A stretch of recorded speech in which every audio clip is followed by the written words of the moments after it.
Are the meeting platform hosts ready to begin?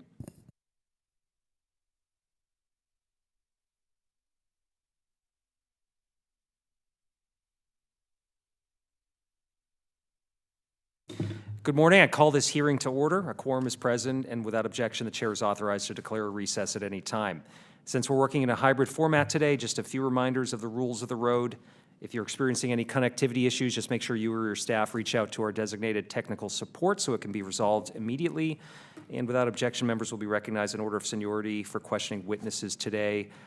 It'll make it easier for me to ensure that all members participating have an opportunity to be recognized. And if there are no questions, we'll move forward. I recognize myself for an opening statement. Today's joint hearing by the Oversight and Investigations and Technology Modernization Subcommittees will examine the serious and concerning challenges faced by the Department of Veterans Affairs as it tries to modernize the way it buys goods and services.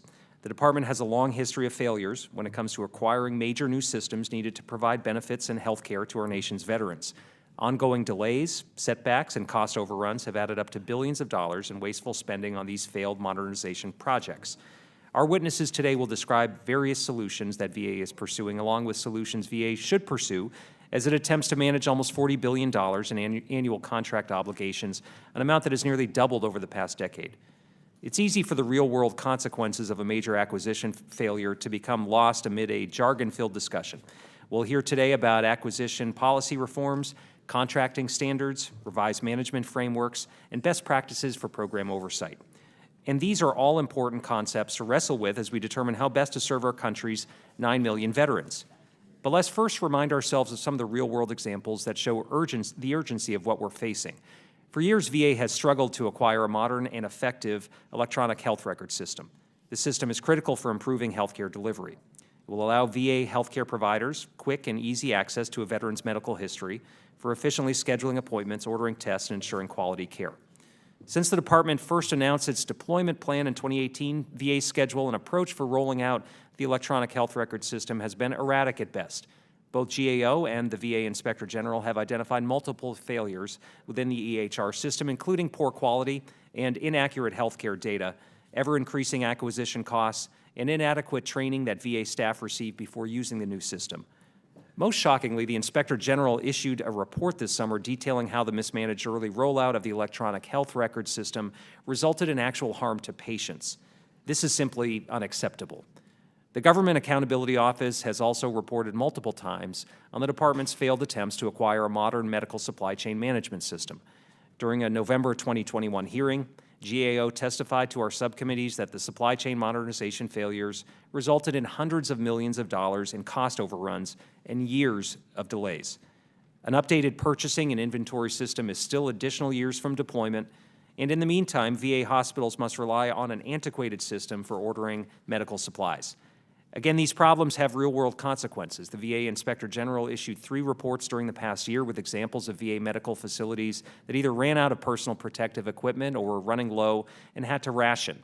This can result in canceled surgeries and situations where patients are put at risk. Electronic health record modernization and supply chain management are just 2 of the major acquisition programs that VA has struggled with in recent years.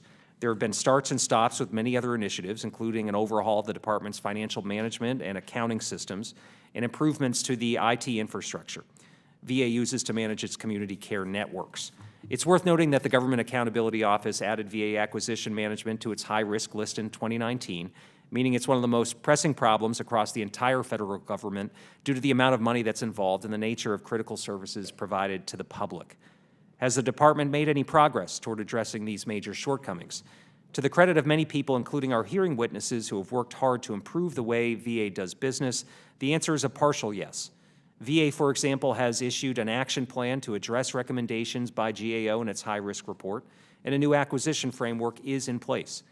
However, as GAO will testify today, VA's plan still lacks specifics, such as clearly defined performance measures and key milestone dates. And although the new framework has been in place since 2017, several critical acquisition programs costing billions of dollars have simply not followed it. VA still struggles to establish, collect, and maintain accurate cost estimates for its largest acquisitions, and it has not even determined which acquisitions are subject to increased oversight under the updated framework. Mr. Parrish, Ms. Billups, I'm cautiously optimistic about the future under your leadership Yet I remain skeptical about the ability to drive institutional change and obtain necessary buy-in throughout VA's administrations and individual contracting offices. I believe it's more urgent than ever that we provide veterans with unfettered access to the benefits and service that they've earned. Effective and efficient contracting and acquisition management is a crucial ingredient for VA to fulfill this mission. So I hope that we can continue to work together to make this goal a reality. That concludes my statement. Look forward to hearing from our witnesses today. And with that, I'll recognize Ranking Member Mann for 5 minutes for any opening comments he may wish to make. Thank you, Mr. Chairman, and thank you to our witnesses for being here today. The Oversight Investigations Subcommittee has held 3 hearings on VA's efforts to modernize its supply chain. When we held these hearings, VA was intent on deploying the Department of Defense DMLSS system. From the start, I was skeptical that DMLS was the right choice for VA. The Office of Inspector General validated my skepticism. Their November 2021 report that showed DMLS failed to meet nearly half of VA's requirements at the Captain James A. Lovell Federal Health Care Center in North Chicago. Fortunately, senior leaders acted on OIG's findings and ended the project. The situation, I believe, taught us an important lesson. VA has to get better deploying its own requirements, and it cannot blindly copy DoD or any other agency. DMLS is but one example where VA charged forward to acquire a system without understanding or worse, outright ignoring its needs. Unfortunately, there are others. VA has started several billion-dollar acquisitions in recent years, but its capability to manage them is still immature. In 2017, the VA established a framework to govern how major acquisitions are reviewed, approved, managed, and supported. It was a step in the right direction, but the framework was non-binding, and a number of VA offices set up their own processes. Now, Mr. Parrish is working on a framework which will mostly mirror existing policy, but will be binding and have enforcement mechanisms. I applaud this concept, but it remains just that, a concept. Until the framework is issued and the binding and enforcement mechanisms are in place, VA should not begin any other major acquisitions. Unfortunately, 4 major projects with a low cost of over $24 billion are already underway. In addition to these, VA is restarting the supply chain acquisition and planning a new human capital acquisition. Most of the horses have already left the barn. However, it's not too late to make sure the new projects are well planned. That's why I intend to introduce the VA Supply Chain Management System Authorization Act. This bill would authorize and set up parameters for the acquisition of a supply chain management system. It would limit the system to the medical supply chain, require completion in 3 years, and ensure that the system being purchased interfaces with all related systems. The bill would make sure VA isn't taking on more than it can manage. It would increase the likelihood of success with the most important requirements. Congress can and should authorize these major acquisitions. I hope the chairman and my colleagues will join me on this legislation to give the latest supply chain modernization effort a solid start. Again, I thank our witnesses for being here today, and I look forward to a robust conversation. Thank you, Mr. Chairman. Thank you. I'll now yield to Chairman Takano for 5 minutes for any opening remarks he may wish to make. Thank you, Chairman Pappas. I'd like to echo everything you've said in your opening statement and emphasize the real-world implications for our veterans of VA's failure to procure goods and services in an effective and efficient manner. And let me just also take a moment to say that I appreciate the ranking member's assessment on DMLS. DMLS was something that I was very skeptical about, and so was my majority staff. And so I appreciate that you have come to some similar conclusions about that. That being said, I think the committee ought to be very, very careful about rushing to judgment and rushing to certain conclusions. I mean, the bathwater may be really bad on a lot of stuff, but throwing out the entire baby along with the bathwater may not be the best thing. I'm not happy with the direction of certain technology efforts transcending administrations. But hopefully in a bipartisan manner, we're going to get down to the root of this and help our veterans as a result. Now, the Technology Modernization Subcommittee has conducted extensive oversight of VA modernization in this Congress. And a common thread we've identified is a fundamental lack of planning, budgeting, and adherence to contracting best practices by VA and its contracting centers. Now, GAO has done an excellent job cataloging what has gone wrong in the past, but I'd also like to look to the future and discuss my concerns for how continuing down the wrong path may affect implementation of the PACT Act for toxic exposed veterans. We're talking about a huge influx of newly eligible veterans. And we've got to be ready for them. We've got to move VA to that place of readiness. The Veterans Benefit Administration's IT systems are going to require significant upgrades in order to handle an influx of claims for newly eligible veterans. Passing the PACT Act into law was just the beginning of this journey, and I can assure our VA witnesses today that the entire committee will be watching closely to ensure that IT modernization results in timely and accurate claims processing capabilities. So I'm very pleased you're here, Mr. Parrish, to testify again before the subcommittee on VA's attempts to correct persistent problems with its major acquisition programs. My main question today is the same question I posed to you during a November hearing last year. Where are the checks and balances in VA's oversight of major acquisition? We're talking about VA's oversight of major acquisitions. You're a huge organization, and as these different acquisition centers and big VA, we need to understand how you're overseeing and what are the checks and balances there.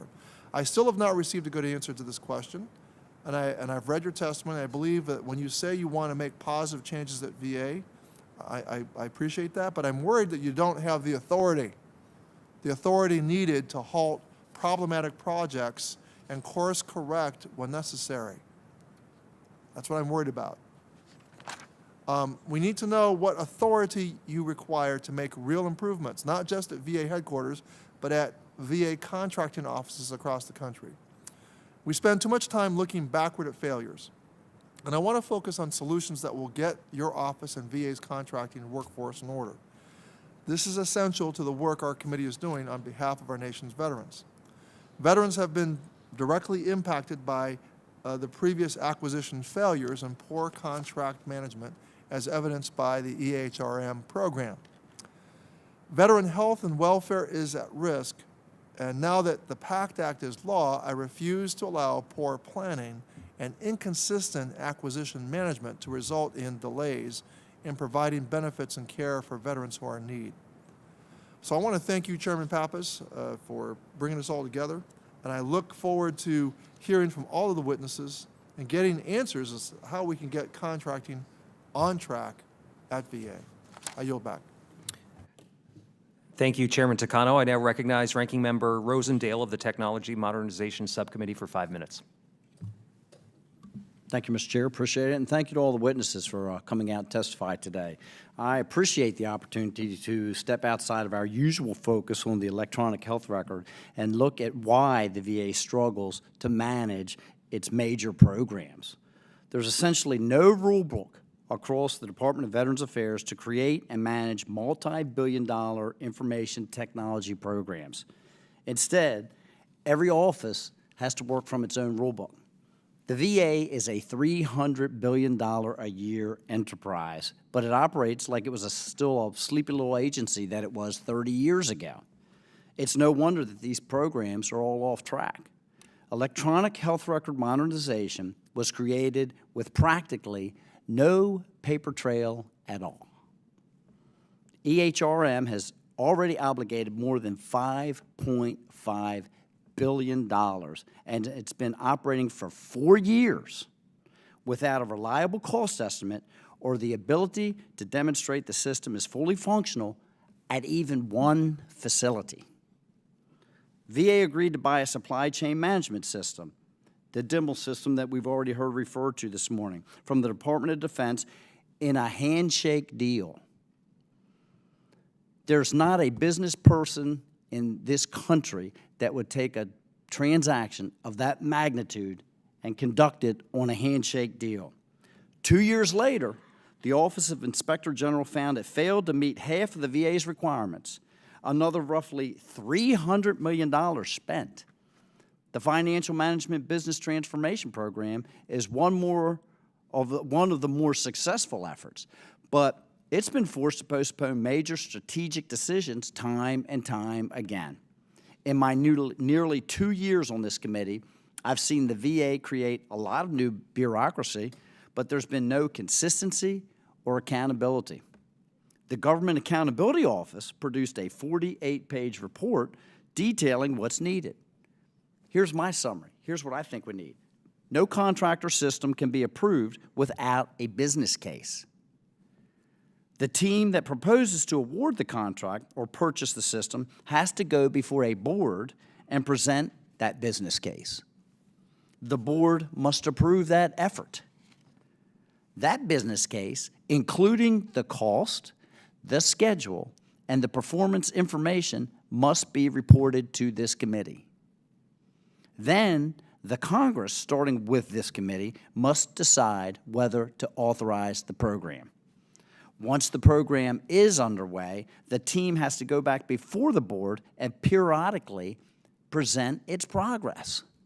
It's called inspect what you expect, a really, really basic principle. Finally, if the program strays too far from its milestones or its budget, the board has to be empowered to pull the plug, which is exactly what Mr. Chair was just speaking of. They have to be empowered to pull the plug, or this committee will. I have legislation, the VA IT Reform Act, that would make most of all of that happen. It's vitally important that we enact this bill by the end of this year so that we don't go into another year with these exact same problems still outstanding. According to the GAO, the VA has a policy in place called the Acquisition Program Management Framework, but it's voluntary and has been ignored for at least half of the time that these programs are being initiated by the VA. Whatever you call it, the VA has to demonstrate better management before it can start any new programs, and we cannot entrust it with any more taxpayer money to chase after these failed programs. It's our responsibility to make sure the mistakes of the past are not repeated. Thank you very much, Mr. Chair, and I yield back. Thank you, Ranking Member Rosendale. We have a single panel of witnesses for today's hearing, and from the Department of Veterans Affairs, we have Mr. Michael Parrish, Principal Executive Director, Office of Acquisition, Logistics, and Construction. He's joined by Dr. Angela Billups, Executive Director and Senior Procurement Executive of the Office of Acquisition and Logistics, and Ms. Michelle Foster, who's joining us virtually, Associate Executive Director for Technology for the Technology Acquisition Center. So with that, I recognize Mr. Parrish for 5 minutes for VA's testimony. Good morning, Chairman Pappas, Chairman Mervan, Ranking Member Mann, Ranking Member Rosendale, and distinguished members of the subcommittee. I'm pleased to appear before you today to provide an update on the state of VA acquisitions, specifically the current environment for major acquisitions and planned improvements, as well as our progress in addressing the challenges to acquisition management included in the Government Accountability Office high-risk list. As you stated, Chairman Pappas, I'm accompanied today by Dr. Angela Billups, Executive Director for VA's Office of Acquisition Logistics and Senior Procurement Executive, as well as Ms. Michelle Foster, Associate Executive Director for the Department's Technology Acquisition Center in New Jersey. But before I address the topic of this hearing, I'd like to thank the committee for their work on the PACT Act, particularly the provision to increase VA's lease authority and allow congressional authorization process to occur by resolution. VA now has additional authority to lease space from its academic affiliates and to enter joint leases with the Department of Defense. These changes increase our ability to provide veterans with the health care infrastructure they need in a timely manner and will result in improved access and outcomes to our veterans. As you know, VA is a large and complex organization, and we acknowledge your concerns from your opening statements. As VA's Chief Acquisition Officer, I'm the primary advisor to the Secretary for all procurements and acquisitions. It's important to recognize that acquisition is more than just contracts. It includes lifecycle management of a product from cradle to grave, from very beginning concept all the way to the end to disposal. Establishing a systems approach is critical to transforming acquisition management in the VA. So to your point, Ranking Member Rosendale, for all programs and acquisitions, VA must first identify the business need. And then from that need, we need to identify what constitutes success and determine how that success is measured with actionable and measurable metrics. And additionally, instead of focusing just on the quantitative or technical aspects of a solution, the successful program must also consider the qualitative or the user adoption and change management aspects of achieving success before any taxpayer dollars are spent. The technology solution should be the last decision to be made in any successful program before deploying the system. Furthermore, we've instituted rigorous governance structures to review and assess the performance of a program throughout the acquisition process. To your point, Chairman Takano, we've established the enterprise governance structure which drives modernization and transformation efforts across VA to include acquisition management.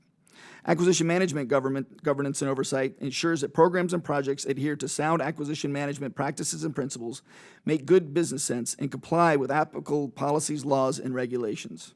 This oversight is conducted in concert with our Chief Financial Officer, our Chief Information Officer, and the Office of Enterprise Integration, along with myself.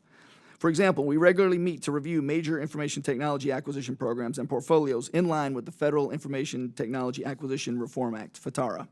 Our ultimate goal is improving veterans' access and outcomes and ensuring proper stewardship of our taxpayer dollars. Specifically regarding the high-risk list, since VA acquisition management was placed on the GAO high-risk list in 2019, we've made considerable progress to address their specific areas of concern by identifying root causes, outcomes, goals, corrective actions, and metrics. Currently, we are tracking 80 total acquisition management-related GAO recommendations, of which 51 are on the high-risk list across 8 separate GAO reports. As of August, 37 of those 51 high-risk related recommendations have been closed, including 2 priority recommendations. We're in the process of requesting closure for the remaining 14 open recommendations with GAO. VA and GAO are working closely together to meet at least monthly to address the status of these recommendations and the high-risk list areas of concern. I am personally involved in ensuring that we show GAO and others how VA is properly monitoring and demonstrating progress across the enterprise. In its most recent report regarding VA acquisition management, GAO noted that substantial work has been done to develop our acquisition lifecycle framework, which is the next generation of the acquisition program management framework you mentioned. When implemented and integrated across the enterprise, ALF will serve as an effective tool to manage and oversee VA acquisitions. However, as GAO cautioned, we had not done enough to ensure ALF's adoption across the enterprise. I agree with their concerns and appreciate their observations. I consider my GAO colleagues to be a force multiplier helping us to improve our processes, and we've taken action to improve the adoption of ALF. Specifically, we've assessed and closed gaps between FITARA and the ALF process and continue working to integrate ALF with other technical frameworks. We've assessed the acquisition workforce needs and developed modules to train our workforce in the ALF process. Much more remains to be done before we implement ALF across the enterprise, and I am personally committed to ensuring the concerns of GAO and others are addressed before I'm satisfied that ALF is ready to roll out. We're committed to transforming our acquisition programs to support providing high-quality healthcare services and other benefits to increase access and outcomes for our veterans. Broader acquisition reform within VA is essential to our ability to survive and flourish in these dynamic markets such as healthcare and technology. Systemic reforms and new tools such as other transactional authority will allow us to fuse acquisition with innovation to create that cradle-to-grave, force-multiplying effect that accelerates research, translates that research into practice, and rapidly scales new operational capabilities and solutions to optimize our experience. So finally, at the end of the day, we must deliver what we promise, must deliver it on time, and must deliver it on or under budget, as our taxpayers and my federal veterans expect nothing less. Your continued support is essential to VA to fulfilling our mission. This concludes my testimony, and I welcome any questions you or other members of the subcommittee may have. Thank you, Mr. Parrish. We'll get to questions in a moment, but our final witness is Ms. Shelby Oakley, a Director of Contracting and National Security Acquisitions for the Government Accountability Office. Welcome. I'll recognize you for 5 minutes. Chairs Takano and Pappas, Ranking Members Mann and Rosendale, thank you for having me here this morning to discuss our work on VA's challenges with acquisition management. Acquisition management may seem like just an administrative process, but as you all have mentioned, it has a direct effect, both positive and negative, on the quality of health care that veterans receive from VA. VA relies on acquisition programs, such as its electronic health records and medical surgical prime vendor programs, to provide goods and services that are critical to meeting the needs of veterans and their families. VA is now one of the biggest acquisition players in the government. Since 2012, it has seen an 89% increase in contract spending to $38 billion in 2021. Unfortunately, VA's capacity for overseeing and managing its acquisitions has not kept pace. For many years, we have reported on challenges with VA's acquisition management, and as you mentioned, added it to our high-risk list in 2019. We continue to do work in this area, and recently we took a look at how VA was managing and overseeing its most significant acquisitions. Our findings were both encouraging and troubling. The good news is that VA has a documented process for managing major acquisition programs and has had one in place for many years. They are also in the midst, as Mr. Parrish mentioned, of implementing a new process. Both the existing and, as we refer to them in the report, contain features such as phases, key documents, and identified decision authorities that align with leading acquisition practices. The frameworks, if implemented effectively, could help VA provide uniform oversight for acquisitions and consistently identify opportunities for improving outcomes. The bad news is none of VA's major acquisitions followed its existing framework, and we are worried the new framework will meet the same fate. Programs are currently using a range of approaches that vary widely in robustness. You may be wondering, will we be seeing better outcomes from VA acquisition programs if they followed a robust framework? I would say yes, we would. A good acquisition framework provides decision makers with better information to support or deny investments. This can include credible cost information and an analysis of available alternatives, just for example. In another example, VA has encountered significant implementation problems with DIMLs, as you all have mentioned. VA did conduct an analysis that showed other solutions would better meet its requirements, but in the absence of an acquisition framework, it didn't necessarily use this information to drive decision-making. As a result, VA has little to show for the billions invested in that system. Likewise, the MSPV program only initially and superficially used the existing framework. VA is now on its fourth attempt to revamp its approach to medical supply procurement.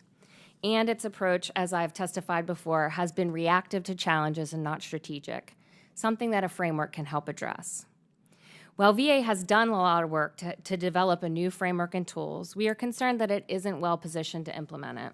VA still faces many of the same challenges that hindered success of the prior framework.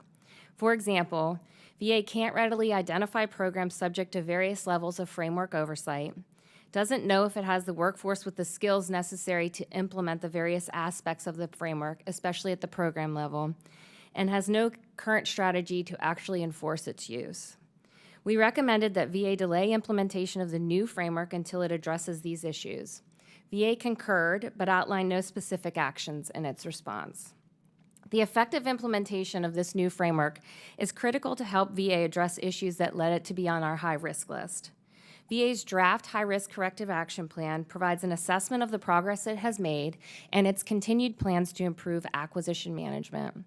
Despite good progress, such as developing the action plan and closing 38 recommendations, VA has more to do to monitor its efforts and demonstrate improved acquisition outcomes over a sustained period of time.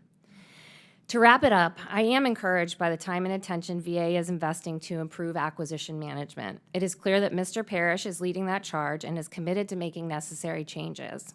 However, the sustainable, repeatable progress that his office is seeking requires much change across the VA enterprise, not only in the organizations that he directly manages, but also in other parts of the department which manage substantial acquisition programs. Without a coordinated and persistent enterprise-wide effort, the improvements VA seeks to meet the needs of veterans will be elusive. This concludes my oral statement. I'm happy to answer any questions that you have. Thank you to the members of our panel. We will now turn to questions, and I'll start by recognizing Chairman Takano for 5 minutes. Thank you, Chairman Pappas. I think it's safe that to say that the AHRM is the poster child for major acquisition issues at VA. It is a 10-year sole source contract awarded for $10 billion and has had issues since its inception.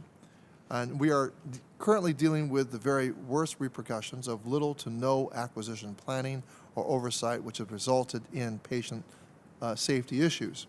We have received reports of escalating budgets and have little to no insight from EHRM leadership on steps for remediation of patient safety concerns or holding the contractor accountable for not meeting contract requirements for uptime.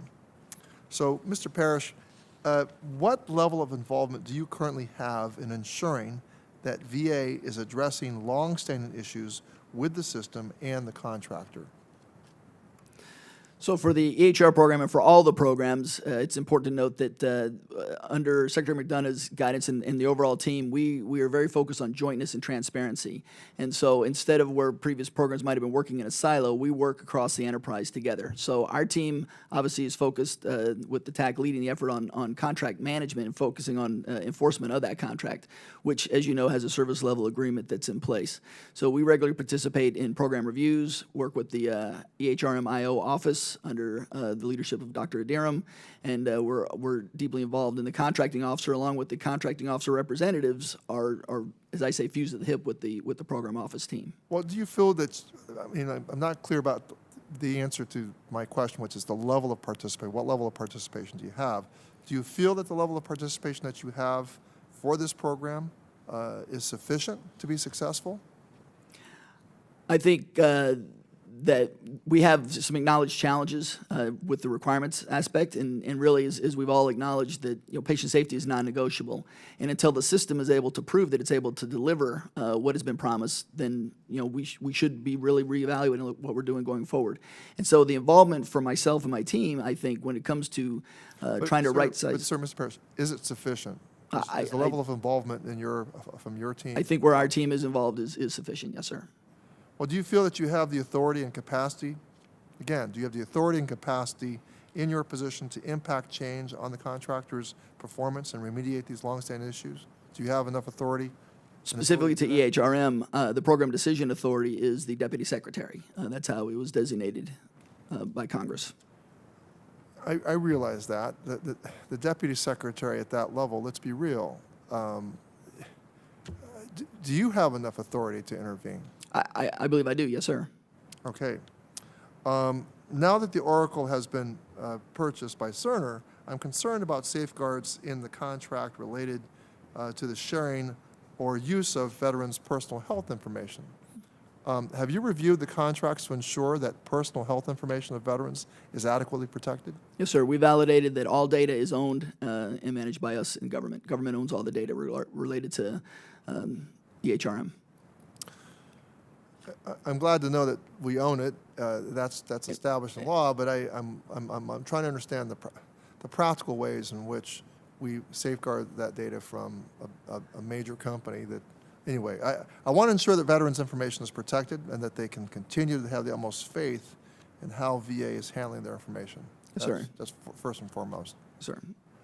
And I think I want to make sure that the VA is going beyond establishing just what the contract says as to how is Oracle going to actually guarantee this. Let me get back with you on that to give you specific steps on what we're doing around around data specifically. Thank you. Ms. Foster, what level of involvement do you currently have at the Technology Acquisition Center in overseeing this contract? Morning, sir. So the contracting officer for the contract works for me, and he is in constant contact every day with that program office. Just to set the stage for everyone, the performance of the contract is monitored by 11 contracting officer representatives.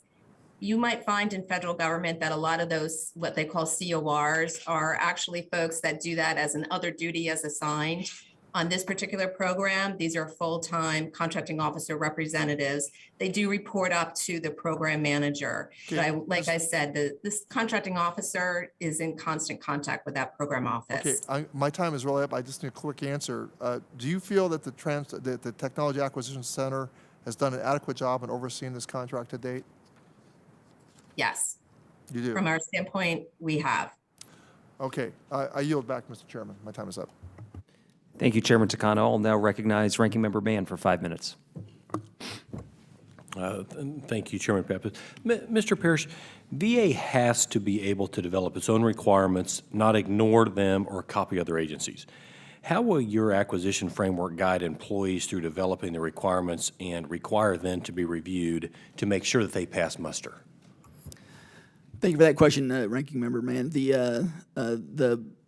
the process that we have in place, or that we're putting in place, really focuses on that upfront need and establishing the understanding of what the requirements are. We'll use supply chain modernization effort for an example. It's kind of a proof of concept of what we're doing with this new acquisition lifecycle framework. We've focused a lot on our as-is structure initially, and then we identified where it is we want to be, our to-be, and where we are physically right now. Before we actually go to contract or to solicitation, we want to make sure that we understand exactly what it is that we want to do, and then how we measured it, as I mentioned in my oral testimony. So we have technical teams, and we have groups to help support the users to provide us that input. But it's the user community, as in the EHR example, the functional champions, the user community that provides the needs forward. I will tell you, philosophically, we in government never do a good job of engineering or of specifying requirements, and so we're going with the statement of objectives idea. It's the what's, not necessarily the hows, and we'll leave it up to our industry experts to tell us how we're going to how they're going to achieve what it is that we want and that we need. And Mr. Pierce, DEMLS, I believe, failed because it was ill-suited for VA and too large.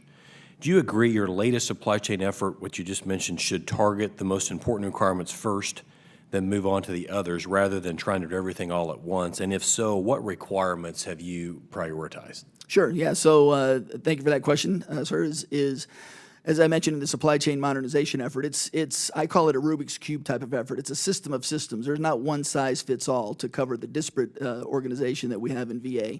I think we've identified 7 different types of supply chains, from IT to the clinically driven medical services efforts to the facilities management to everything that moves through from a process in a system.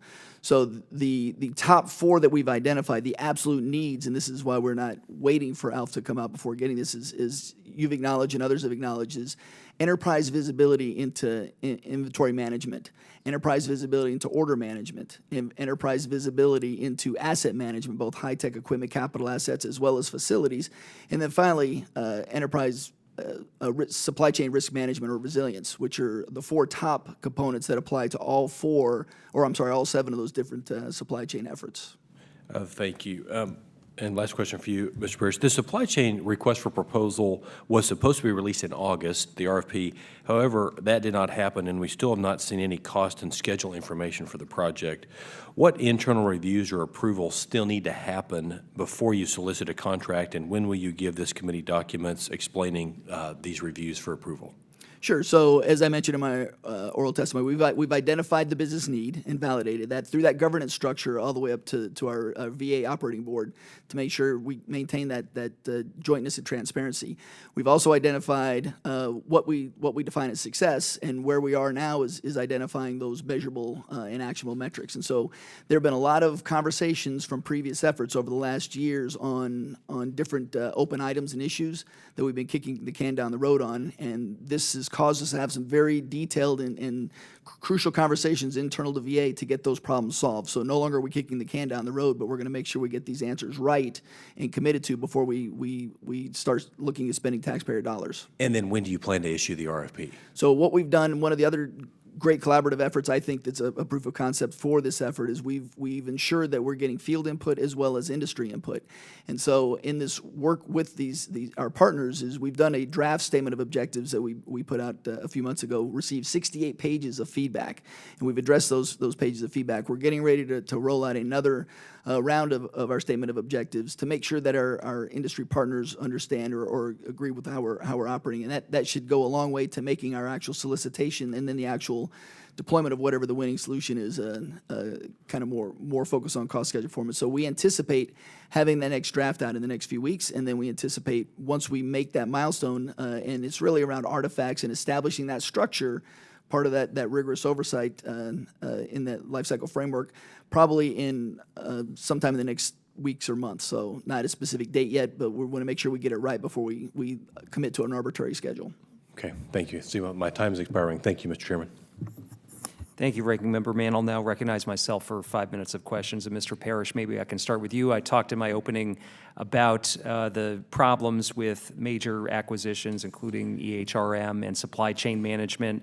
I'm wondering if you can focus on these 2 systems and just sort of sum up what you've been discussing through your testimony, which is how can VA avoid future failures and learn from past mistakes? And what's different now that wasn't in place, say, a year ago, 2 years ago, 5 years ago for VA to ensure success?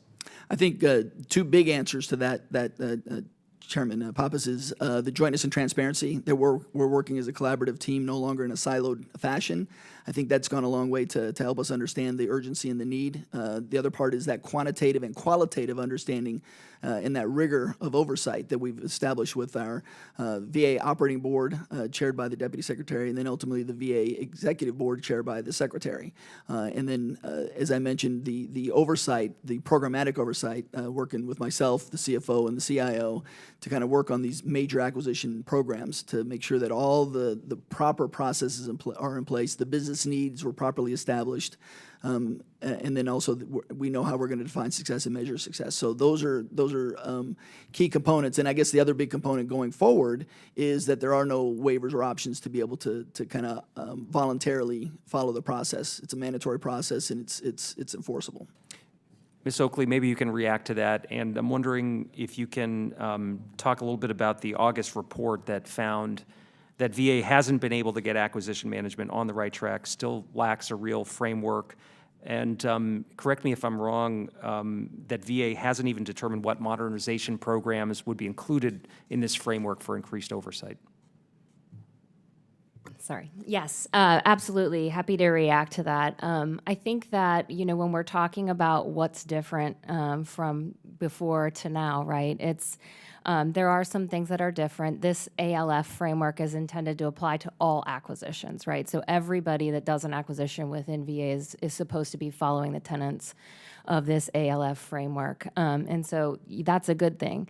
The problem is VA can't easily identify its acquisition programs. We did a lot of work trying to ask, okay, what are your acquisition programs? Give us a list. That's not something that's currently happening within the organization. And so aside from the biggies like EHRM and FMBT and the supply chain modernization, that will obviously be considered kind of the major acquisitions that require the highest level of oversight. We don't have insight, and we don't think VA does yet, into the other acquisition programs that may qualify for the varying different levels of oversight across the organization. And that's an issue that we think needs to be addressed so that VA can ensure that folks are following it. I know Mr. Parrish mentioned that ALF is going to be enforceable, but that's not something that we saw in our review of their draft plans and practices. And so we want to understand, and that's why we recommended that VA develop some type of mechanism to hold programs accountable for following that new framework, because there's goodness in it. It's a good framework that will do just the things you all are talking about in terms of establishing business cases and ensuring it's on the right foot. And so we made a recommendation to have VA do that, and they concurred, so hopefully we'll get some more insight into how VA and Mr. Parrish specifically is going to enforce that use of the framework across the organization. Okay. And maybe I can turn it back to you, Mr. Parrish, to answer that question about just the authorities that you have to ensure that programs are following the framework, and if you have a response. Thank you, sir. Yes, I do.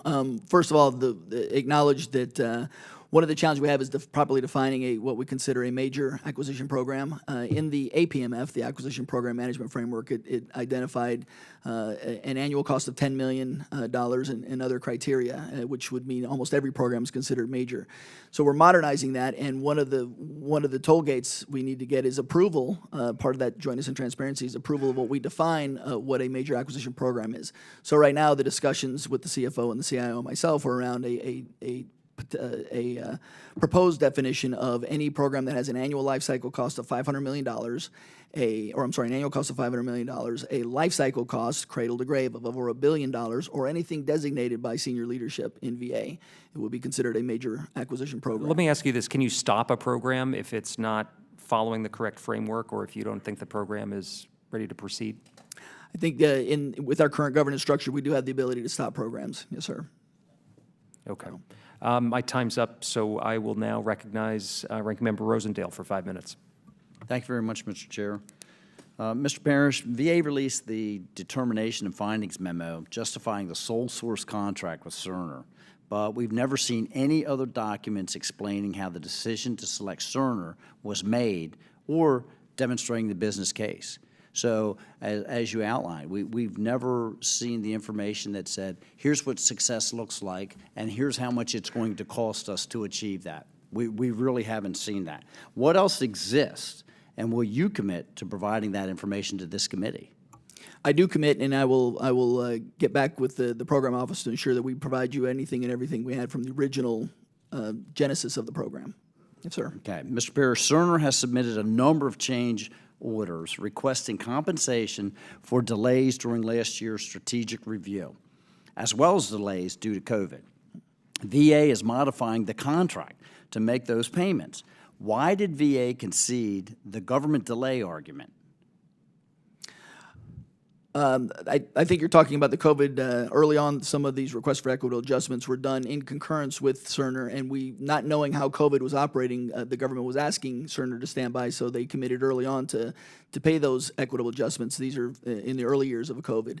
Some of the more recent ones with the new governance structure is Cerner has asked us for requests for equitable adjustment, and it's become more of a negotiation to justify. They have to justify to us that it is indeed a valid argument or not. So And how following much additionally, roughly, has VA agreed to pay Cerner so far?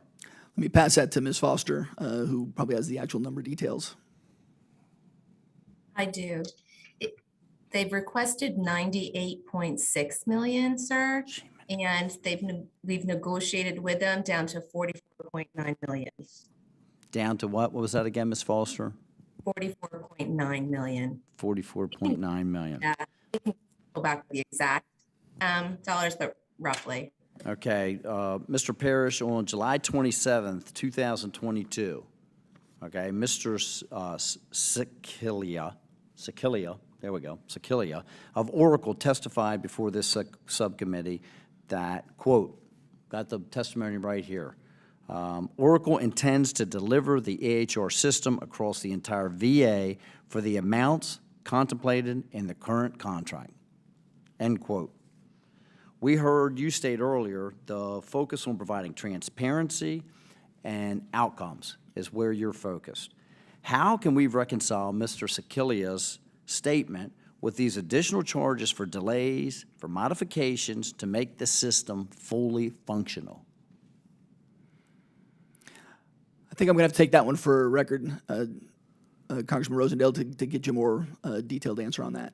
I would appreciate it. I mean, he sat here before this committee. We were very, very explicit about any additional charges coming through. And this is one of the problems that we have, and that is that they make the change orders.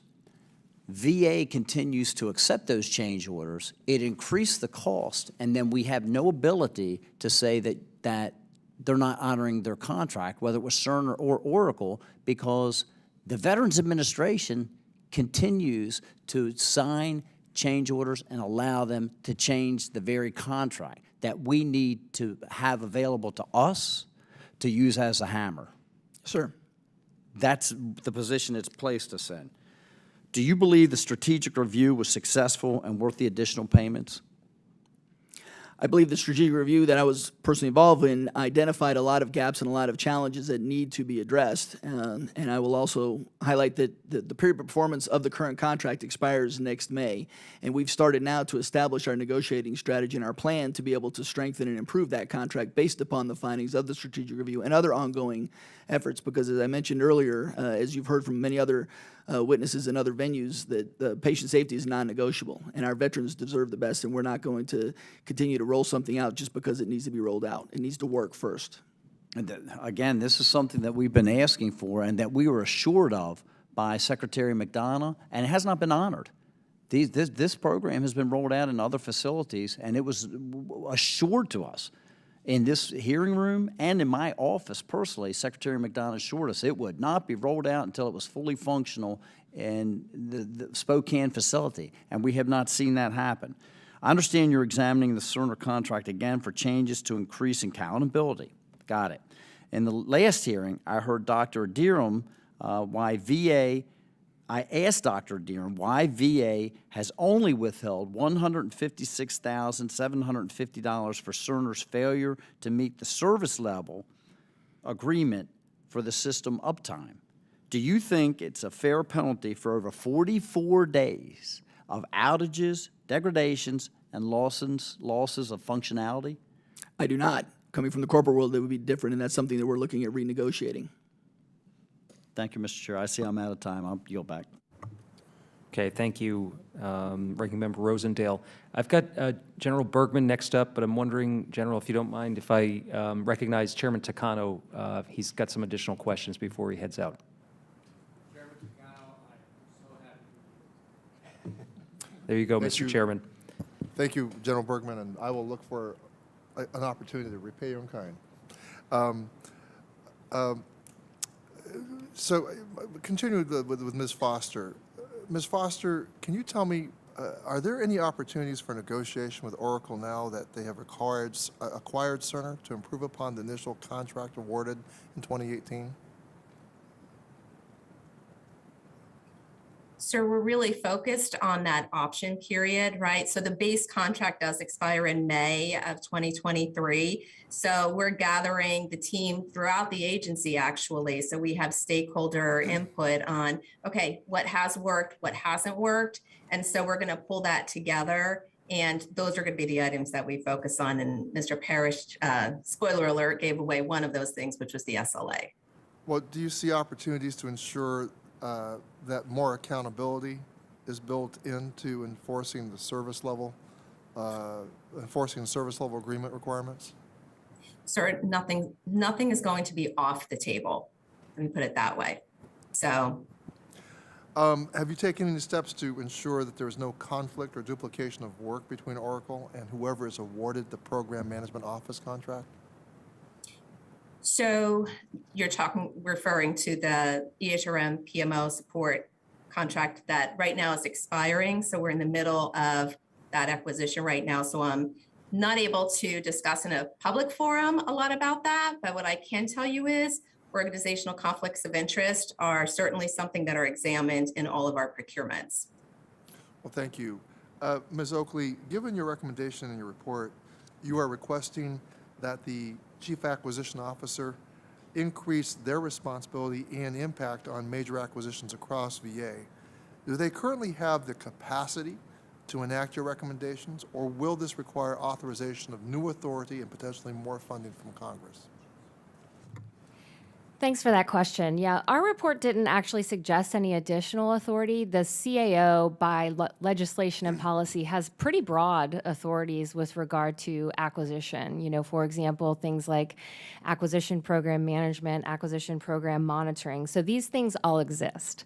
I think the challenge is that we haven't seen a CAO within VA exert those authorities over the past, time period that we've been reviewing VA acquisition. So what you're telling me, it's not a matter of more authorities, they have enough authority, that it's been who has occupied, Absolutely. how they have led. Yeah, and if you recall, many years ago we reported on the fact that VA had a lot of turnover in that CAO position and no permanent CAO in place for many, many years. And I think that really was underpinning many of the challenges we saw. So with Ms. Brazel before Mr. Parrish and now Mr. Parrish, they're the first two permanent CAOs that have been in place. And so Mr. Parrish is right in that he has authority, but from a cultural perspective and an organization change perspective, the CAO hasn't exerted that kind of authority within the organization that we have seen yet. And so that's where the change, and that's where I think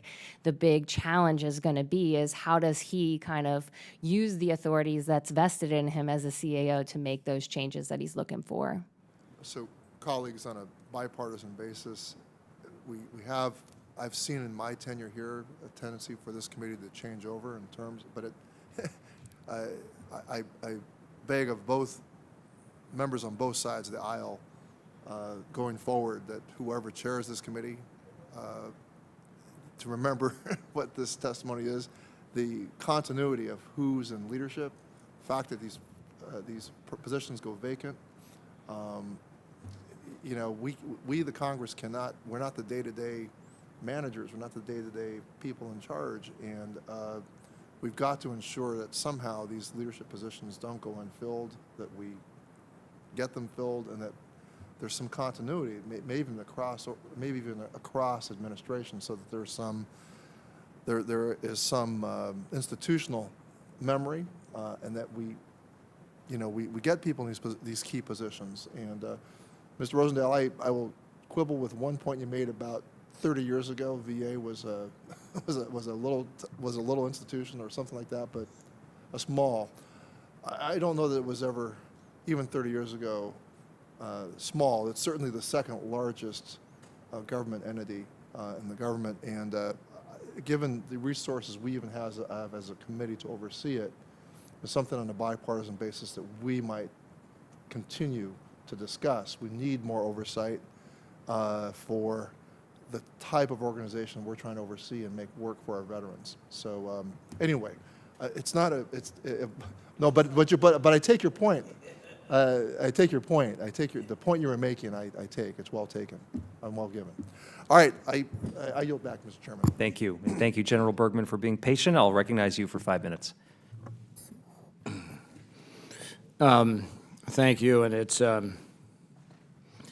had a chance to talk to Secretary McDonough this morning as we were practicing for the congressional football game, which will take place tomorrow evening, and it's going to be a great event. And I would encourage all of you who are in this room or who are listening in to come out and watch the classic movie, The Longest Yard, the guards versus the inmates on the football field. And in this case, the inmates are the members of Congress and associated others, Democrats, Republicans, secretaries, former NFL players, try to beat the Capitol Police on Audi Field, on the soccer field. But it's a charity fundraiser meant for the right reasons, and so it's going to be a big deal. But the short version of why I would start with that is that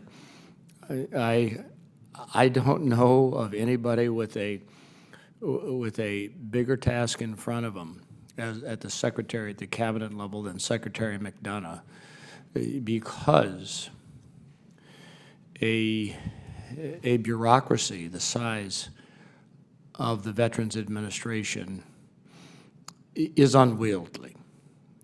And it's one thing to build an organization. It's another thing to try to maintain an organization. But the third thing, and I think we're all in agreement here, is to pare down and reallocate and do that resource management, whether it's money or whether it's people, involving technology, in the case at hand here, acquisitions and all of those things that you're tasked with in an entrenched environment. So our passion, both sides of the aisle here, is to ensure that we're probably giving you top cover that maybe you didn't have before.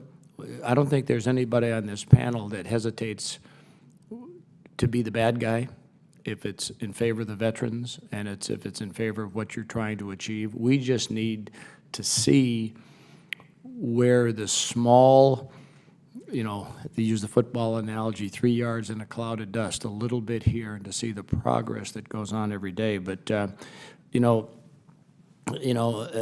Parrish, what does your acquisition workforce need? And maybe this was already asked, in order to be more effective. And just state the needs, not even how you're going to deliver it, but just what do they need? So I think my response to that, sir, and one comment for you is you mentioned back in November 21, before I came on board, you had a great analogy about our biggest challenge is operating an analog bureaucracy in a digital world. And so to the point of technology, as a fellow technologist and a business leader, is we have great people inside VA. So, but for the technology, our workforce acquisition, workforce specifically, along with all of our VA teammates, are doing a great job to meet the mission. One of the identified challenges that GAO had brought up is workload. And that's where we need to get them the tools and the technologies to be able to help them more efficiently and more streamlined do their efforts. So part of that workforce management structure and improvement that we're working on in concert with GAO is to be able to identify the organizational structures, people, processes, and technologies, and get all that right to decide, as I mentioned in my opening statement, about picking a technology last. But really, what they all need help with is some efficient tools that can be more effective and help them do their job better. Yeah, thank you. Well, you know, bureaucratic growth, and it is a metric in bureaucracies. Well, how do you define success? Well, I grew my bureaucracy 10%. Okay, not a good metric. Ms. Oakley, you've been examining, you know, VA's acquisition workforce. And if you've already answered this, could you please, what have you observed so far? Absolutely, yeah. In fact, we have a report that we're going to be issuing in the next couple of weeks on VA's acquisition workforce specifically. And I think that Mr. Parrish is correct in that there's a lot of really hardworking, qualified, good people trying to execute acquisitions on the part of VA, but they have been challenged with the systems and processes that they're forced to operate within. And so I think that's a problem. I think another problem is that VA lacks the capacity enterprise-wide to understand who's even in its acquisition workforce, what their certifications, qualifications are, when they're going to retire, what their experiences are. And so what our report that's going to be coming out soon is going to focus on VA getting that data so that it can make data-driven decisions about its workforce, such as rebalancing workloads, such as adding capabilities and capacities to implement, for example, its new acquisition framework. So there's a lot of work that can go into making improvements to the capacity of the workforce to be able to drive the necessary changes within VA. Okay, well, my time is up, and I yield back. Thank you, and thank you, Ms. Oakley, for previewing that report. And just to emphasize what you said, VA lacks the capacity system-wide to understand who's in the acquisition workforce. Did I get you right? Yeah, it took us about 6 months to get a number of the acquisition workforce. And even when we got the number, information on, like I said, retirement date, certifications, things like that were at times incomplete or inaccurate. And so it was a bit of a challenge for us. And so we want VA to have that really good detailed data with which to base decisions about its acquisition workforce going forward. Mr. Parrish, I don't know if we're getting too far ahead of the report, but I'd appreciate a response from you on that. Do you know what VA's acquisition workforce looks like? And Sure. how we need to work to improve it? We have 17,000 plus acquisition professionals, but to Ms. Oakley's point is data is one of our challenges enterprise-wide in VA, not just specifically on the HR aspect. And we have a data strategy and a chief data officer that we're working collaboratively across the enterprise to make sure we get that visibility and get that streamlined. But absolutely, that is something that can significantly help us in our career management processes, all the way from cradle to grave, from entry level all the way up to my level. And if I may, just one point to what Ms. Oakley said earlier, I'm pretty sure that internally I exert my authority very well, and that's something that is part of that data structure to make sure that everyone knows who I am, and likewise I know who they are. I'm wondering if we could bring Ms. Foster into the conversation and just asking about this issue of having a well-trained staff to write contracts and review them to make sure taxpayer dollars are well spent. I know VA faces challenges in hiring contracting staff, so could you comment on this? Sure, sir. From my perspective, and granted, I'm only, as you all know, running one of the contracting offices at the agency. We go out with surveys every year and ask our staff what training they need. A lot of the training that they get is through the VA Academy, the training academy, but we also have HIT training, high intensity TAC training. And it's just like the gym where we do 30-minute bursts on a topic that might be upcoming or something that's hitting our staff right now. And then we also have vendors come in and train the staff. Since we buy IT in my office, my professionals are also DITAP certified. So they get to a certain level and they're able to take additional training for that. So from a training perspective, we're pretty solid, at least in my organization. And Mr. Parrish, can you just respond to just concerns about having an adequate level of staff to be able to meet the need and ensure VA can continue to improve. Sure, and that is another acknowledged challenge that we have with our workforce is we are understaffed. We have lots of open positions. We're doing lots of efforts to be able to hire people and to bring people on as quickly as possible. Of course, one of the challenges in federal hiring is the extreme time it takes to bring people on board, and that's a challenge that we have as well in the contracting and in the acquisition community. Okay. Ms. Oakley. Can I just make a real quick comment? I mean, I think looking beyond just contracting staff, like the broader acquisition workforce, I think one of the challenges, for example, with implementing ALF is this, VA's even ability to develop a credible cost estimate. We have a lot of concerns about the capacity within the organization to do that. And that's one of the biggest elements of that business case that was mentioned previously, to be able to support whether or not you want to move forward with a major acquisition. And so it kind of spans the entire acquisition workforce as well. Okay. And just pulling back to the issue of VA acquisition being on the high-risk list since 2019, we keep hearing that the the action plan doesn't explain who's in charge of key steps, even for something as basic as tracking progress. So I'm wondering if you can give us an update on that. Sure, yeah. We have their draft action plan right now, and we've provided feedback to them in a bunch of different areas, looking at better tying the outcome measures to the better tying the metrics to what the intended outcomes are, as well as being more specific with regard to who should be held accountable for implementing the actions outlined in the individual actions outlined in the high-risk plan. And so that's under draft, and like Mr. Parrish mentioned, we meet monthly to discuss all of this information about the high-risk action plan, and we'll be reviewing more of that information going forward. I will say that last time we rated them on partially met for leadership and partially met for capacity. I think we'll see a little bit of increase this time in some of the other areas, specifically with regard to them having developed an action plan. That's a big step, and so we will note some improvement. Thank you for those comments. I'll recognize Ranking Member Mann now for 5 minutes. Thank you, Chairman Pappas. I know we're zoomed out there a little bit. I want to zoom back in on the supply chain, to replace DIMLs and also this HR acquisition. My first question is for you, Ms. Oakley. Has VA ever, in your view, successfully completed an acquisition program of the size of the supply chain that we're looking at, or any acquisition over $1 billion? In my short history of 6 years with VA, I have not experienced that. So I think that's why it's very, very important for this new effort to get it off on the right foot, certainly. Yeah, and so what does that tell you about the scopes of the work of these big projects that are so large, maybe too large? Yeah, I think what we've experienced with VA in the past is that things have been managed I guess kind of as contracts instead of acquisition programs, and I think there's a difference there, right?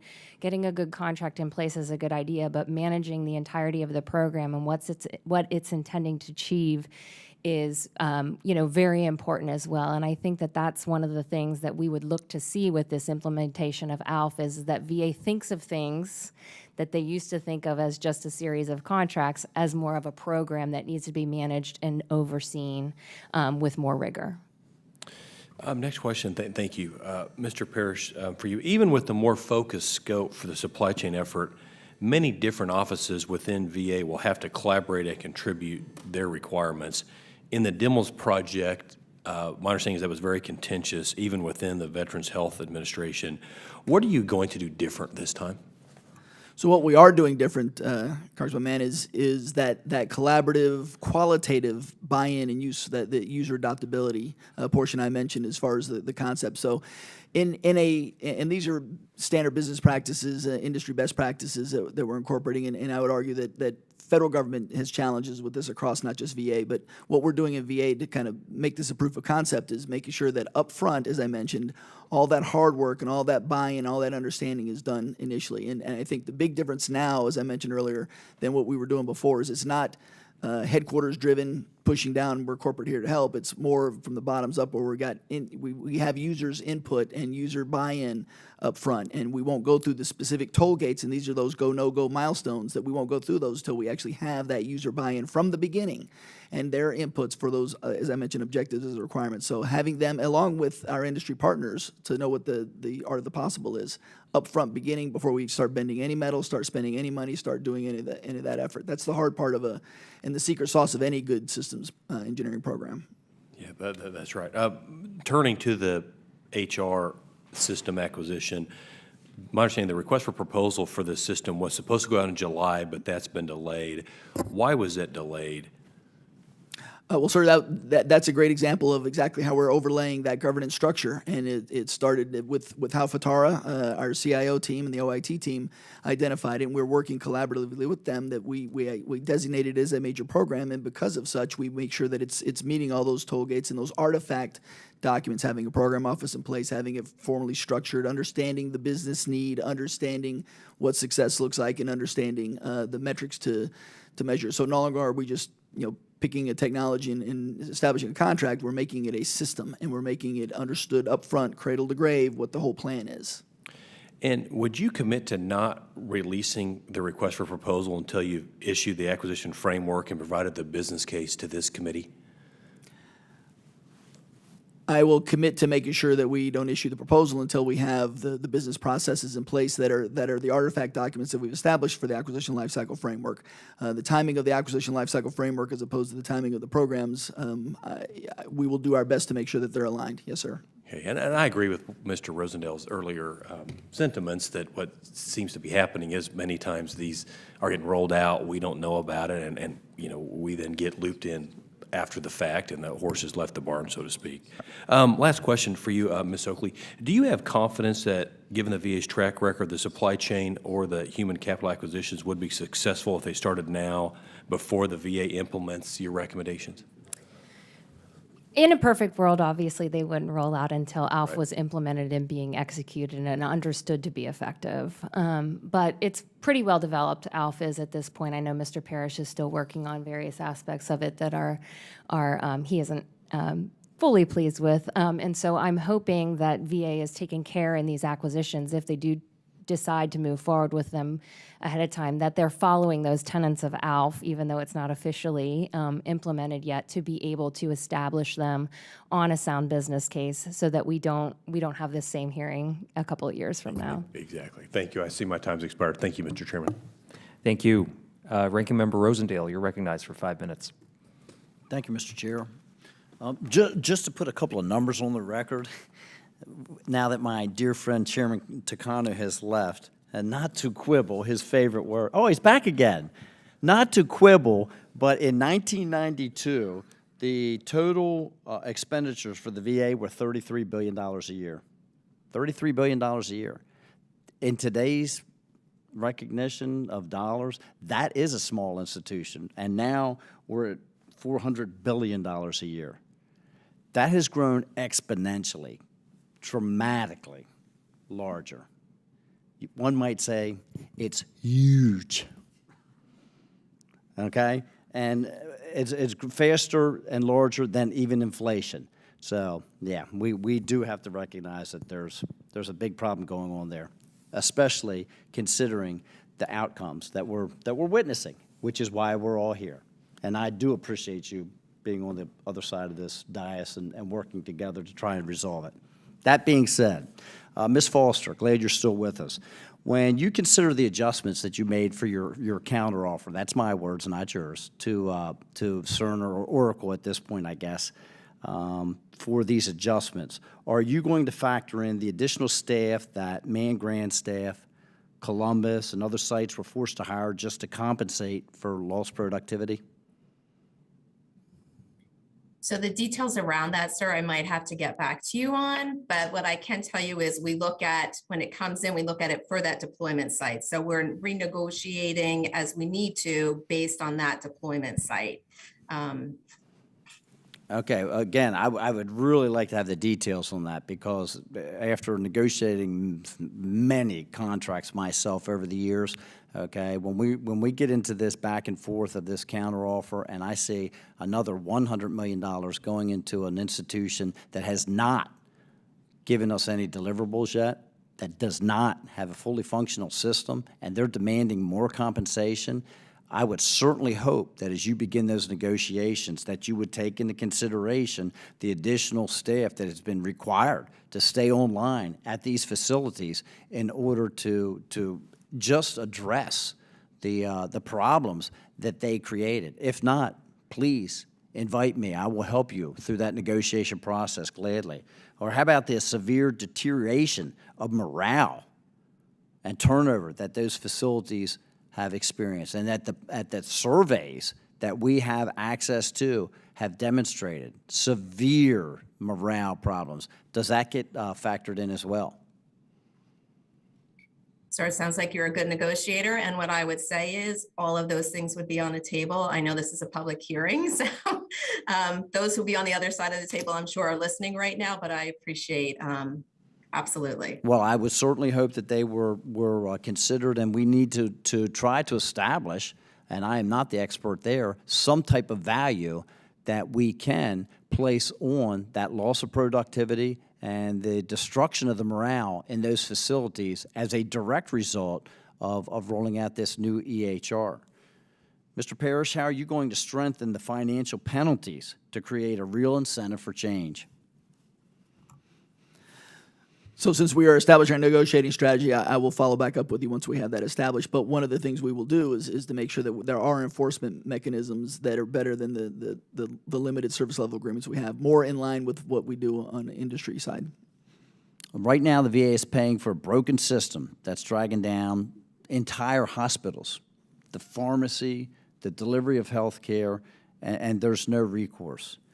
Has your office ever rejected, I'm going to go back to Ms. Foster for this. Has your office ever rejected or deducted from a Cerner invoice because the deliverables were unsatisfactory?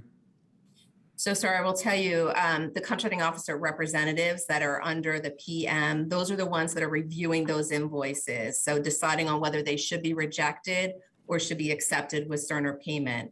Over the life of the contract, I'll have to go back to that office and have them, I don't want to guess, so I want to make sure I give you accurate information. As it relates to the SLA, though, you know that over the life of the contract so far, for those go live sites, those 5, for the SLA, we're up to $325,100. I did check on that for you guys before we started. Unfortunately, that seems like a small amount when I'm holding some additional charges right here that amount to about $13 million that they're requesting an additional payment. So a few $100,000 doesn't seem like quite the fair trade-off. Mr. Chair, I do see that I'm out of time. I would yield back. Thank you. I'll now recognize Ms. Radewagen for 5 minutes. Thank you, Chairs Takano and Pappas, and Ranking Members Mann and Rosendale for holding this joint hearing today. And thank you to the panel for your testimony. It takes a lot of moving parts to run an operation as large as VA, and things can get very complicated very quickly. And all the more reason to strive for efficiency. And I hope today's hearing will move us closer to that goal. Ms. Oakley, has VA's management of its contracts improved since you last testified in November?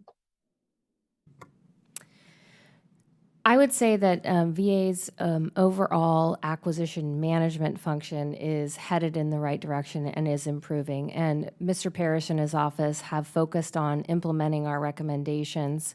I think they've implemented 12 since the winter of 2021. And so there's steady progress there, but there's a lot of significant recommendations that need to be implemented to continue to drive those improvements across the acquisition function, including those specifically related to contracting. So, Ms. Oakley, dozens of VA employees and support contractors spend thousands of hours managing each of these major acquisitions. Look, why are the outcomes so poor considering the time and effort expended? And why don't we see some of the same VA personnel working on any of the same programs? And Why is each program a silo?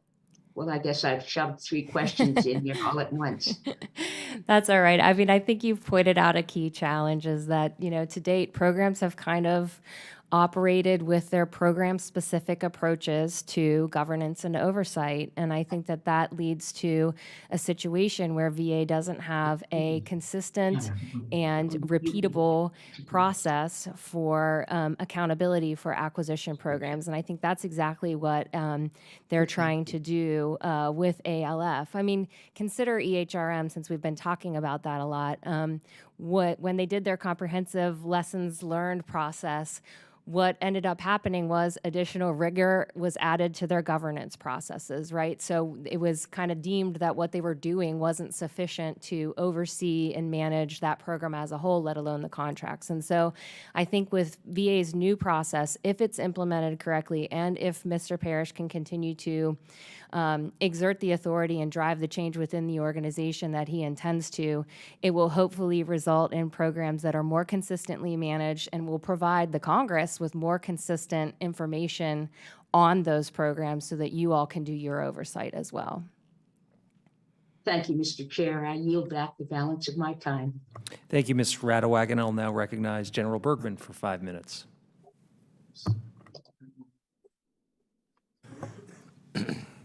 Seems like we keep going back to the same starting point. And I guess I tend to look at organizations when you think about the 2 largest bureaucracies, whether it's Department of Defense or Veterans Administration, and there's that tie from that literally on the front end, the recruiting enlistment standards, all the way through DoD service, and then the transition into the Veterans Administration. And, hopefully many decades later, an honorary or a burial honoring a life of service for our men and women who choose to wear the cloth. So the question is, as we look at our oversight here, and there are a couple of us who serve on both Armed Services and Veterans Affairs.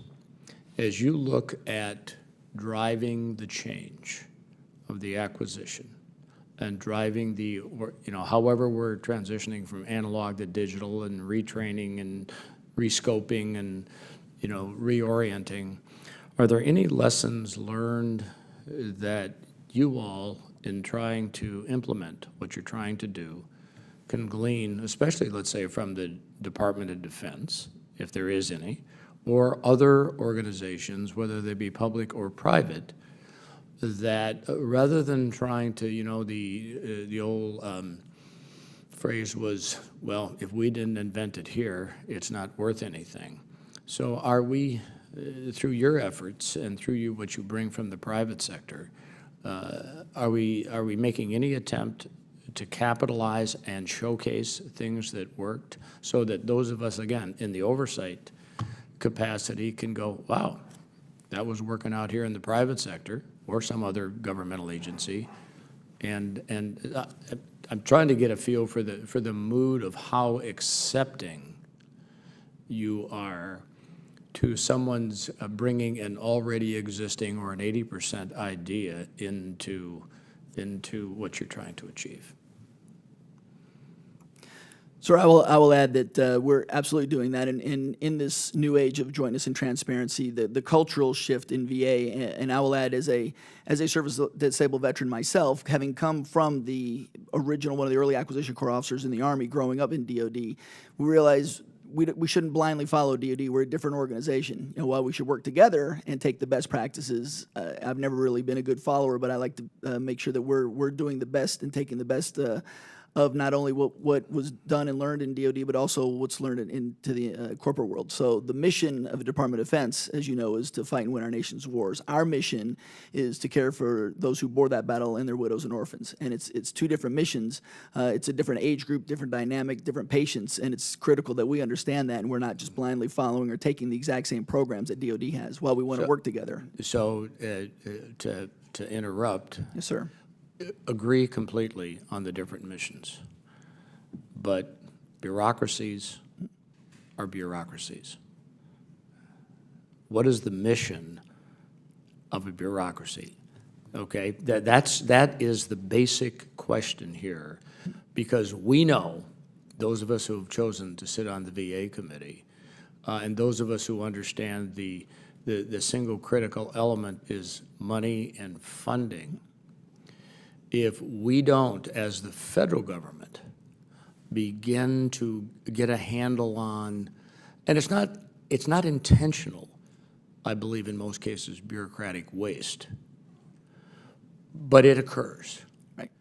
And I would love if through your, what you all accomplish, that we could point to the Veterans Administration as the example of how to, going forward, to other federal government bureaucracies. And sometimes that means if we're going to utilize technology, we're going to probably eliminate some jobs. Not always grow jobs, okay? And if we have that mindset over time, then I think we have a chance. So I'm just going to, now I'm pontificating here, but the growth of bureaucratic efforts never serves the veteran at all, if you will, if it's just the growth of bureaucratic efforts. And with that, I'll yield back. Sure.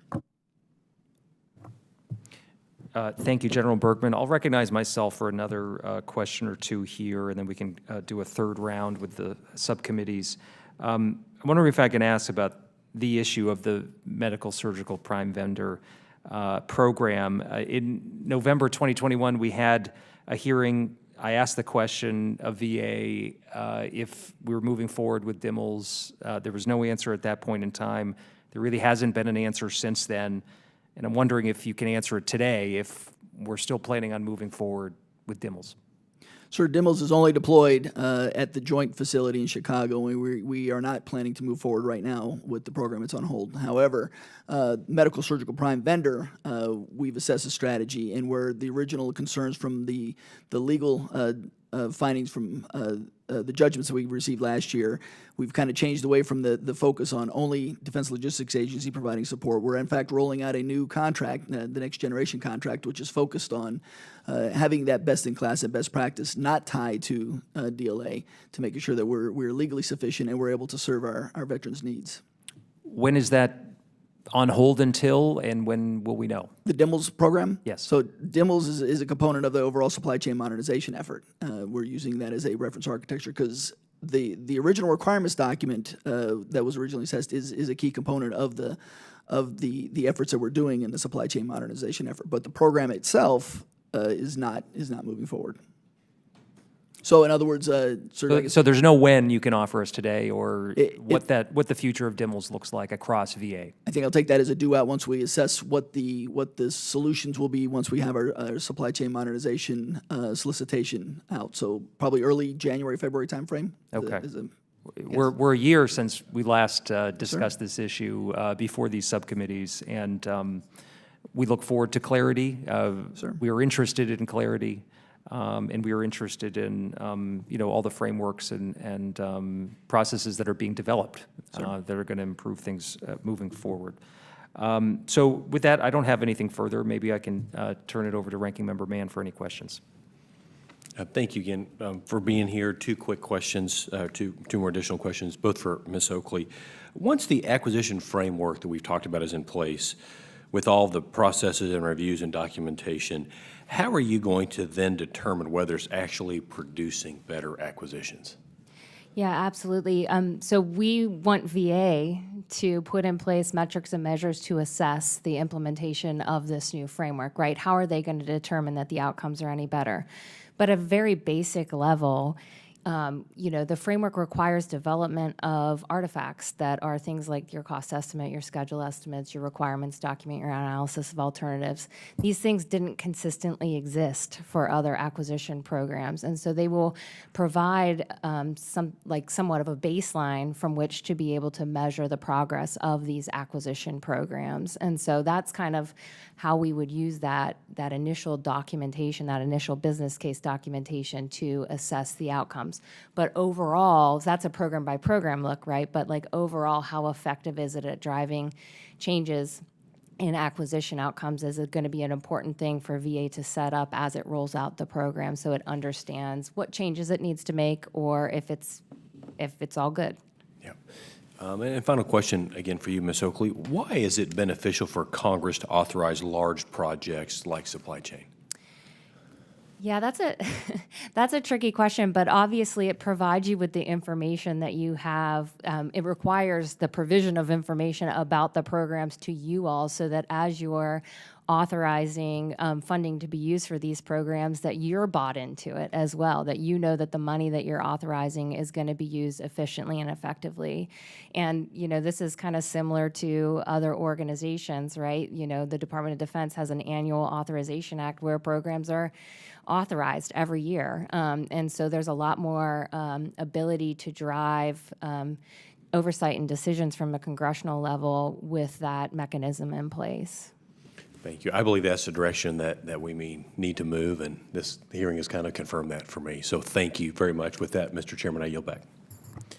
Thank you. Chairman Takano, you're recognized for additional questions. Thank you, Chairman Pappas. Well, we all know that the PACT Act is the largest increase in benefits and access to health care for veterans in decades. I certainly want to take this moment to thank General Bergman for being a voice, an early voice in the passage of the PACT Act to its first iteration in the House. It was a House bill, and it was a bipartisan House bill, certainly it wouldn't have happened unless people like members such as General Bergman stepped forward. So I thank him for that. Making the PACT Act be a real benefit for our veterans will require not only hiring more employees at VA, but also major improvements in technology and capacity to process claims for the large company of newly eligible veterans, a record 3.5 million. As I've said before, and I'll say it again, everything at VA has an IT component, and when there's an IT component, there will almost always require an acquisition of technology and support. We've seen what happens when VA does not properly plan and execute these major acquisitions. Mr. Parrish, are you currently engaging with VHA and VBA to assess new technology and acquisition needs as a result of the PACT Act? So the PACT Act has, thank you for that again, Chairman, it's given us a lot of authorities, and it's also, we've acknowledged that there's a lot of work that goes into getting it prepared and ready to operate. I will tell you that we have weekly meetings, and we've planned around how to implement that. Exactly to your point, there's some VBA IT modernization requirements out, and our OIT team is leading that effort, but it follows, because it's such a major effort, it will follow what we're doing similarly. But you're engaging both VHA and VBA? Yes, sir. Yeah. Okay. Across the entire enterprise is engaged in ensuring that. Well, I'm glad to hear that. Do you intend to rely on the Technology Acquisition Center for the majority of IT acquisitions surrounding these modernization efforts? I think I will take that for action. They do focus on all the IT contracts. I guess it really depends on which contracts come out and how they get established. Again, establishing the need, identifying how we're going to measure success, or identify success and how we measure it before we assess the contract or what solution we'll have. Well, I'd like to maybe follow up with you more on that Sure. For a more detailed response. Ms. Oakley, you are probably aware of the successful implementation of the PACT Act. You're probably aware that this is a very important priority for this committee, to the VA, and most importantly, to our veterans. We obviously cannot leave this solely to VA to ensure that changes are made short-term and long-term. We can't just leave it to VA to make sure that the changes we need in the short term or long term, that these changes that will ensure the success of the modernization programs, and then we're required for the successful implementation. We just can't leave it to VA alone. So would you be able to highlight for the committee how you would prioritize change at VA acquisition, in VA acquisition, whether it's policy, authority, workforce, or funding, et cetera, that will give, in a way that will give VA the greatest opportunity for success? Absolutely. Well, I'm going to punt a little bit because I think VA needs to prioritize its own efforts. For example, the high-risk action plan outlines so many different actions that are required to make the necessary improvements, and they can't all be done at once. And so it's going to be necessary to get policies, practices, workforce, resources all in line to be able to implement the PACT Act. And so You're not going to offer your opinion on what VA should prioritize, so we'll just move on to another question. So, Ms. Foster, during discussion surrounding major acquisitions today, we've talked a lot about process and framework and issues, and I'd like to ensure that we also discuss issues that we have received regarding competition or lack of it for large IT acquisitions. So, Ms. Foster, how often do you open participation to new companies on these large contract vehicles? Sir, thank you for that question. So for all of our requirements that we execute out of my organization, you're going to see robust market research done. So that would include posting the requirement through an RFI on FedBizOps, so the world can see. And how that process works, and I know I only have a few minutes, is the responses come back in.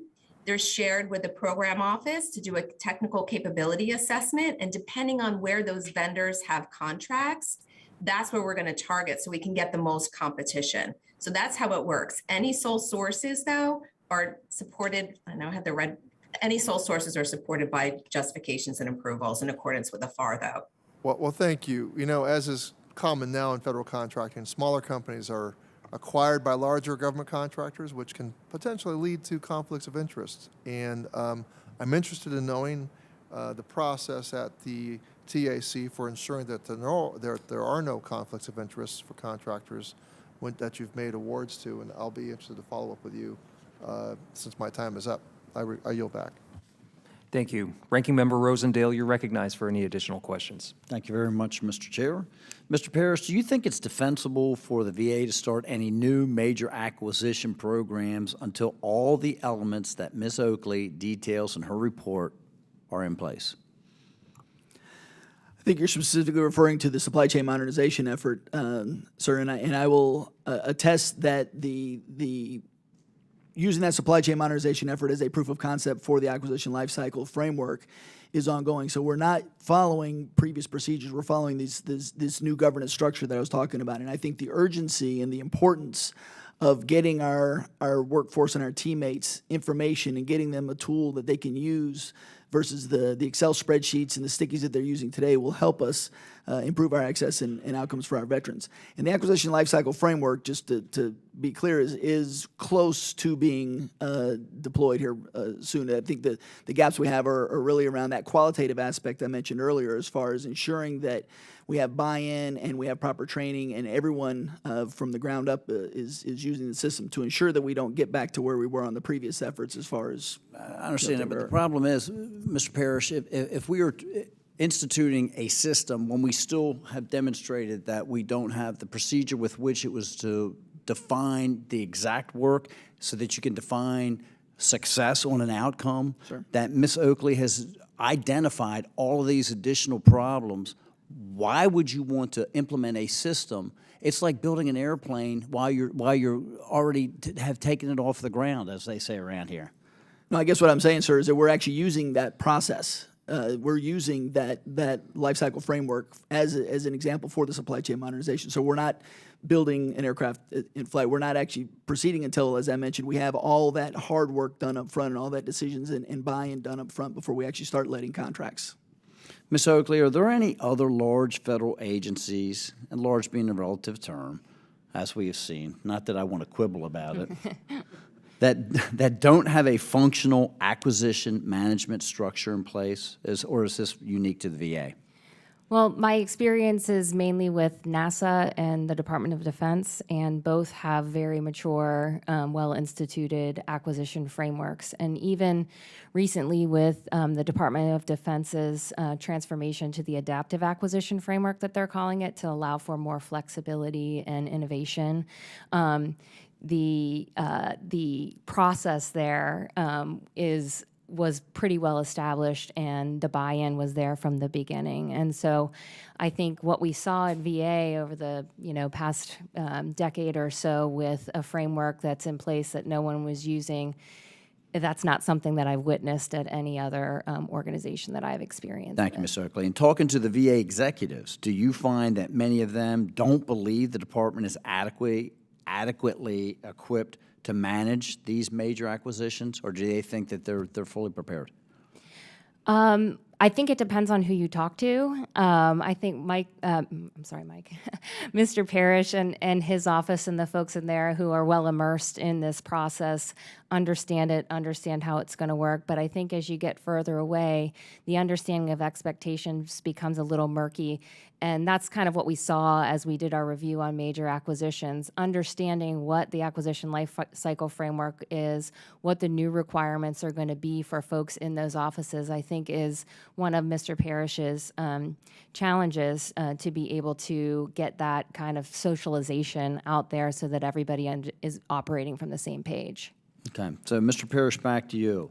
What problems are there in the VA organizational or procedural structure that make it difficult for you to do your job as the Chief Acquisition Officer? You said you have the authority to hold these organizations accountable and to drop a hammer. That's my term, okay? So why don't you then? What's keeping you from doing so? So I think I have been doing is I obviously have to do a better job communicating with GAO, as you mentioned, as far as me executing my position or executing my roles. I also would like to take that back and give you a more full, thoughtful answer to give you more details, if you don't mind, sir. That's fine. Mr. Chair, I see that I'm not out of time, but rather than go into a whole nother subject, I would yield back. Thank you.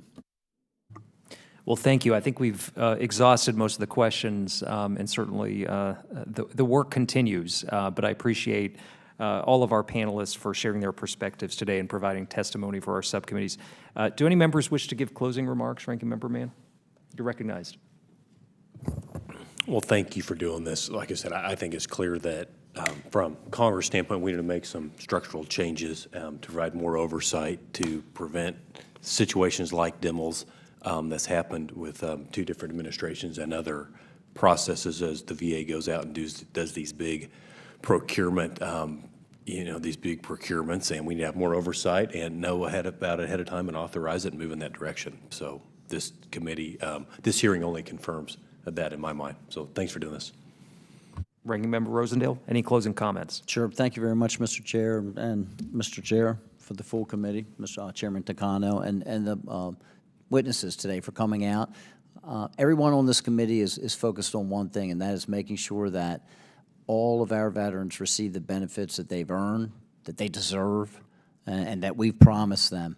And we're trying to make sure that those valuable resources that are transferred to the Veterans Affairs are utilized properly. And in many cases, the very systems that we're talking about are certainly supposed to help the delivery of those benefits, to make sure we do it efficiently and timely fashion. And unfortunately, they're not, because the systems aren't being developed properly, they're not being developed on time, and they certainly aren't being developed on budget. And so we need to make sure that that's how this is working so that we can be effective in our task. So thank you all again for joining us today. I yield back. Thank you. Chairman Takano, any closing comments? Yes, thank you. The big takeaway that I gained from this committee was, from this hearing, was learning that the authority is not necessarily the issue, that it's leadership. Leadership and who leads, and making sure, and part of our oversight has to be insisting that certain key positions are filled, and that they're not filled just for a short period of time, that we get them, that we try to get continuity across administrations, We also need, on this committee, we need that continuity as well. We need to have membership that spans administrations, spans Congresses. That's the only way I think we're going to be able to get a handle and a rein on huge bureaucracies and to keep them going forward in a way that serves the American people and serves our veterans. I yield back. Well, thank you. I think today's hearing certainly underscores why acquisition reform remains a top priority at VA. We've had too many unsuccessful attempts at modernization, and the cost of failure is great, both financially and in terms of what it means as we continue to rely on antiquated systems. We've got to get this right. The veterans deserve it. The employees at VA who serve them deserve nothing less as well. And so we look forward to continuing to connect with you about these pressing issues. So I want to thank our panelists from VA who provided testimony. I also want to thank GAO for being here as well. Ms. Oakley, thank you very much for your analysis and insight and what your entire team does. So everyone will have 5 legislative days to revise and extend their remarks and include any extraneous material, and now the hearing is adjourned.